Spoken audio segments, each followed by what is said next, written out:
Ladies and gentlemen, boys and girls, people on Wednesday morning. What's going on? I'm Shotgun Shogun, and this is the Urvalen Should You Pull. Now, the unit that I know a lot of you have been asking for, the unit that has been the talk of the town, literally ever since this unit came into the game. Everyone has reached out to me and said, hey, Shogun, I cannot wait until Urvalen comes out. Let's look at what he's got.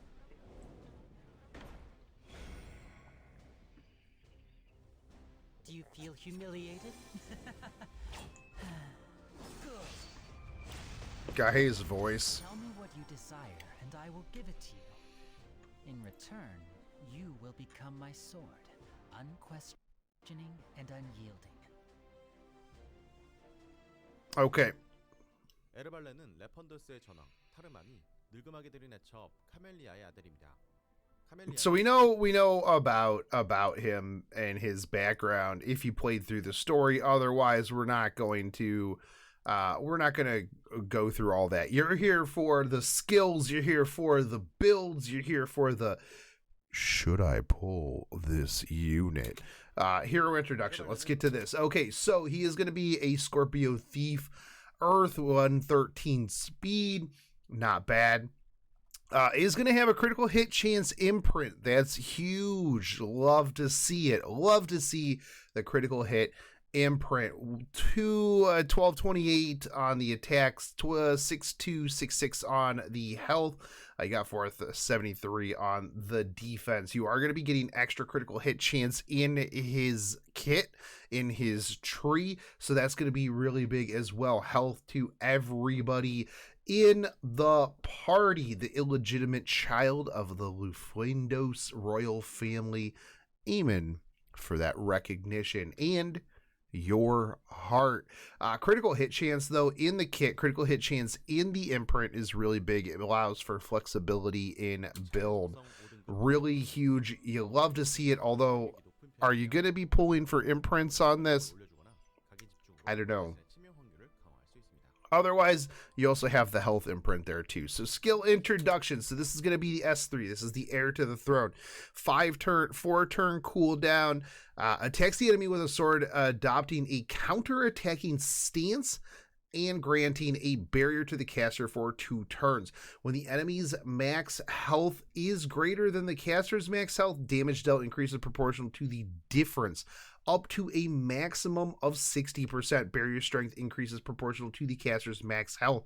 This is actually really interesting. We haven't seen a skill much like this before. Very new, very interesting. So when the enemy's health is greater than the caster, so this is going to be one of those things where it's like if you're getting your butt kicked, I'm feeling the lifesteal right now, right out the gate, the lifesteal. So you will have your damage increased based on the difference of that. So if you're 60% away, let's say they're 100%, you're at 40%. That's math, right? Yeah. Then you can have up to 60%. I wonder if it scales 1-to-1.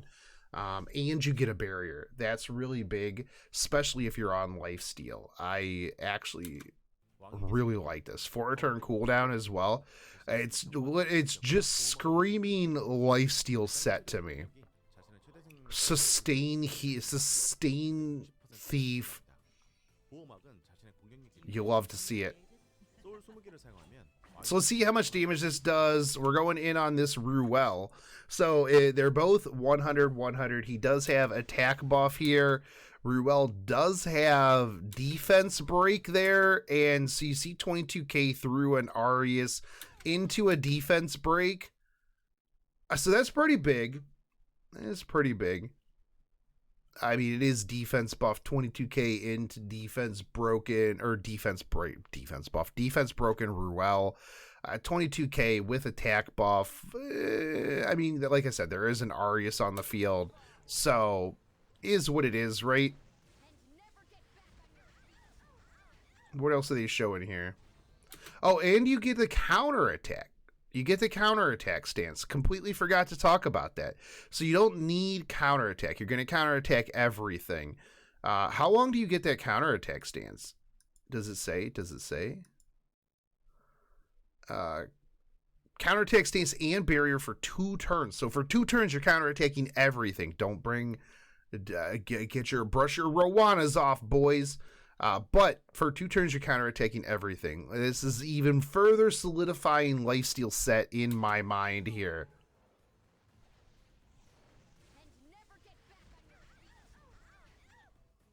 So you're going to counterattack everything.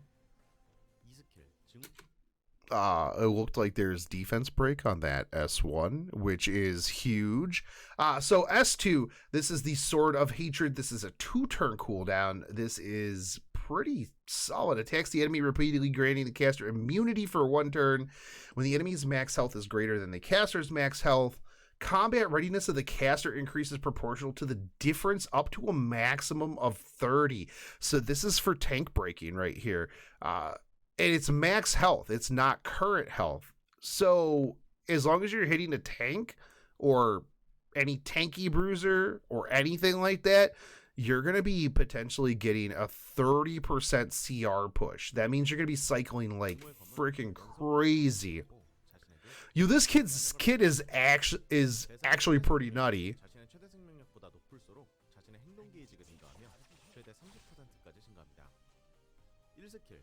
So you're going to get a defense break on the S1. You're counterattacking. You've got shields. You've got an S2 that has a 2-turn cooldown. So you can use this literally every other turn for extra CR push if you're going into not squishy targets. He's a thief, so already he's going to potentially be at a disadvantage. Vengeance, this is the one with the defense break. This is a 50% defense break, and it's a 2-turn defense break. You've got counter, you've got barrier, you've got CR push. This dude's kit is actually insane. I'll need to see the modifiers, but holy crap, this is, I called it. I was like, they're gonna put a crazy kit on a kid who absolutely sucks. Most people hate this dude.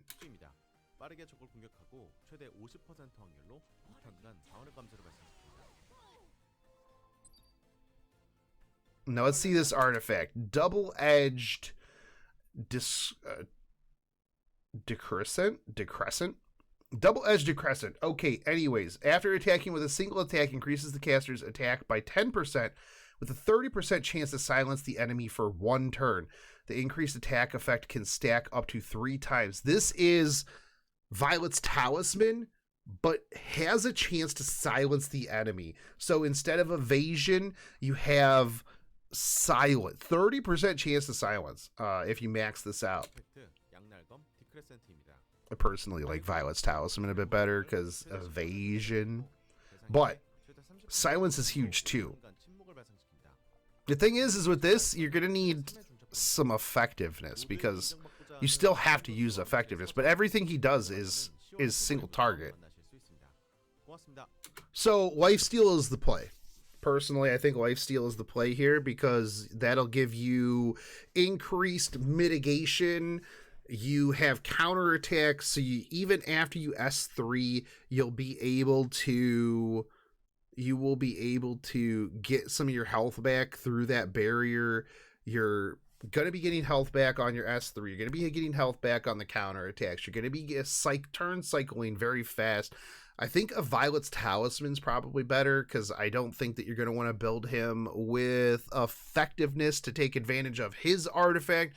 So Violet's Talisman, Moonlight Dreamblade, so that even when you are in the barrier, when you're life stealing back, when you're counterattacking, any miss is huge. So I think that that's really big. I think that when you do miss, you'll get the attack buff if you want to go for the 4-star option. You can also, I wouldn't Death Devil potentially R and L wouldn't be bad, because then you could really cycle a lot faster, because, well, obviously your cooldowns would be a lot faster. However, R and L would also be a little detrimental, because you are not going to have it'll cool down your buffs, right? So you don't, R and L, not the play on this one. I think that a Violet's Talisman is the place, and she'll be cycling very, very fast.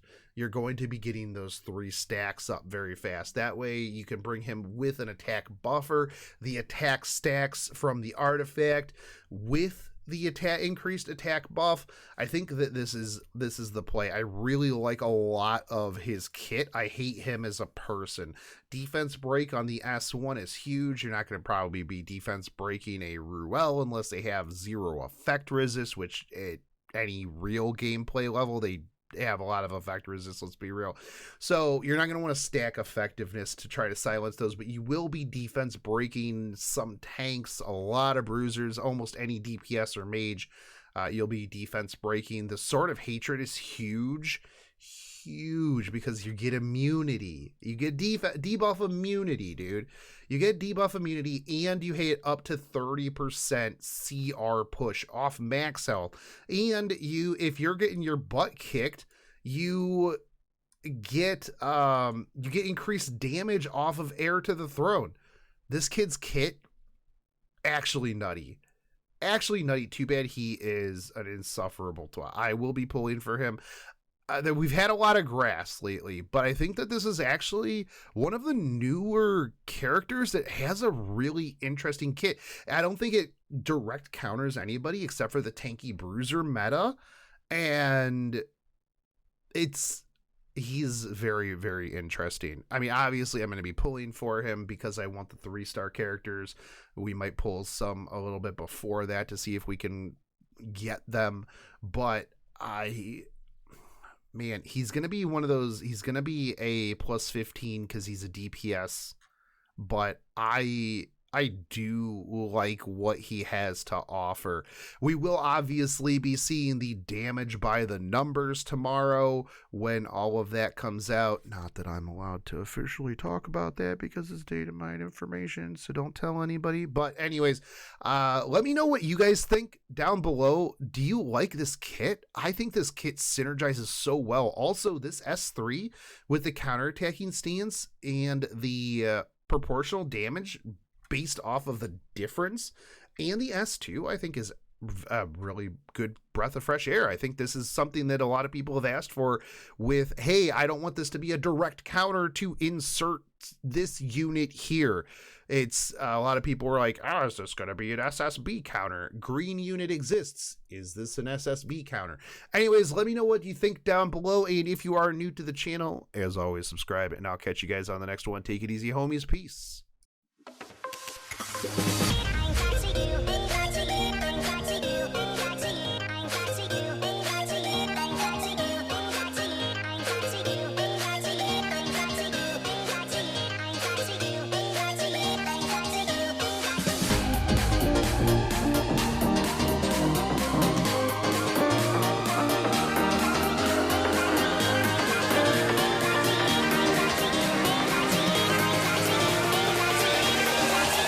Cracky.